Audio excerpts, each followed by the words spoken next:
5 seconds before I really start talking. Okay, welcome to Victoria's Rise. And today I actually have a real message for you. It's nothing silly today. It's something that I saw that bothered me, so I have to mention it. That's what I do. Um, anyway, so I saw that this is really a message for women. Let me just put it that way. So women, little girls, whatever. But I know my women like to people please, and I'm just praying that you guys stop. Stop people pleasing. And this is the message. Pretty much is kindness is not a contract. So just because someone is nice to you, doesn't mean you have to give them your time, your affection, your body. No. My women have a problem sometimes where just because a man helps you with your business or helps you in a difficult situation, that doesn't mean that you have to give them your time or your affection, or now they have 24 access. They pay this much money and now you have to give them all this time back, or be so accessible. And it's just not true. And so I just want to encourage you that your voice matters, that how you feel matters. You do not have to people please. Something that I also want, I'll just give you an example. Like this one person is super sweet, super nice. He says, I just want you to succeed. I mean, I've had so many bad things happen to me. And so it's nice when someone does something nice for you without expecting anything in return.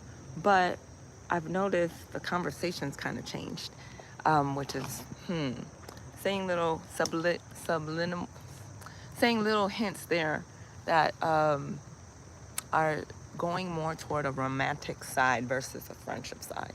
And I'm not interested in this person at all. And so, and then people are telling me that, oh, they're really trying to get your attention and block off any other person that could possibly be a suitor. And you can't buy me. I was brought with a cost. Jesus did it, but no, there's no price that you can pay to think that I'm gonna change for you.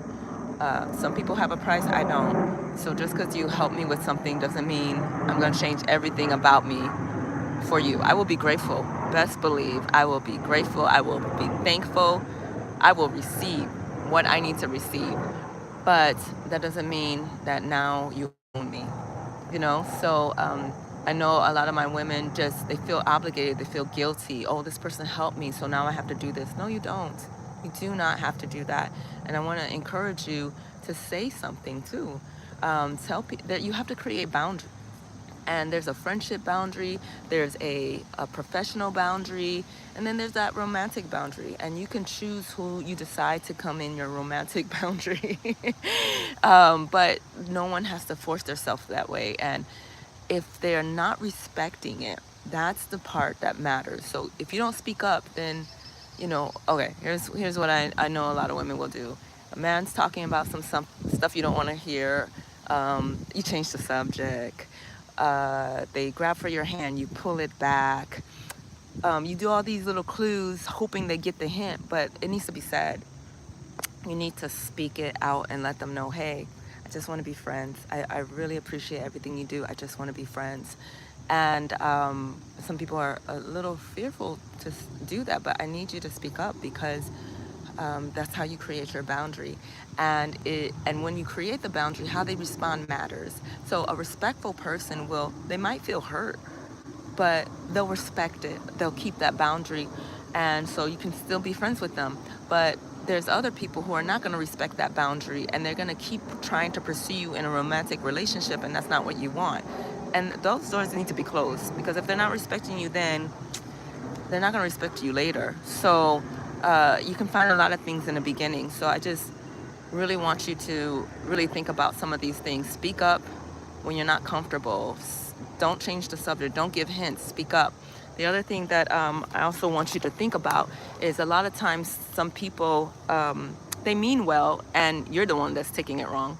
So, and the reason why you're taking it wrong is possibly that you have a wound. You have a wound in your heart that you didn't realize, and God is like showing you that this is actually a wound. So the person meant well, but it triggered you. So an example, someone who was helping me decided to grab my hand, and I don't hold hands with friends. Let's just put it that way. The only hands I will hold is my child if she's crying, or children's hands if I need to cross the street. But I don't typically hold hands with my friends, male or female. So this gentleman, he grabbed my hand, and you know, I played it off, and I was just like, okay, yeah, your hands are cold, ha ha ha, blah blah blah. But really, I was like, why are you holding my hand?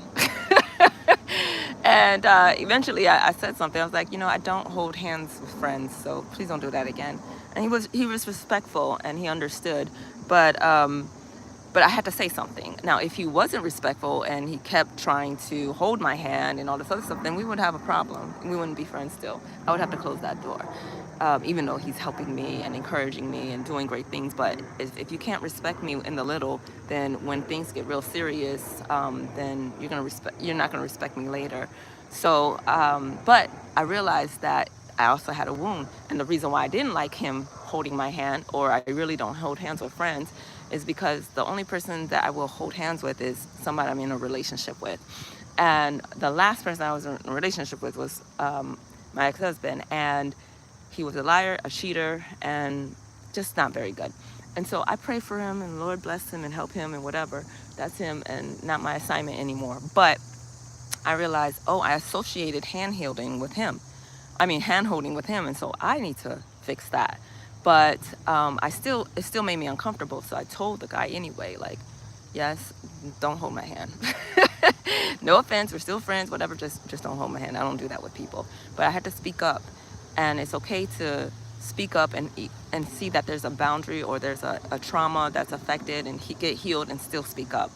They should respect that. So anyway, I hope that you're encouraged, and I hope that my ladies speak up, because I'm tired of seeing little girls feeling like they have to do so much just because they got a donut. And you're worth so much more. And my women too, like, you know, a boss gives them a raise and they get a little favor because, you know, the boss likes them, but that doesn't mean that now they're their slave, you know? So I want you to be respected. I want you to speak up. I want you to know your worth. I want you to know that you're loved. And I want you to be encouraged. But that's my little lesson today. And I hope you are wonderful, and I'm praying for you. And sorry if you're hearing all kinds of stuff in the noise in the background. This is my area. Okay, love you guys.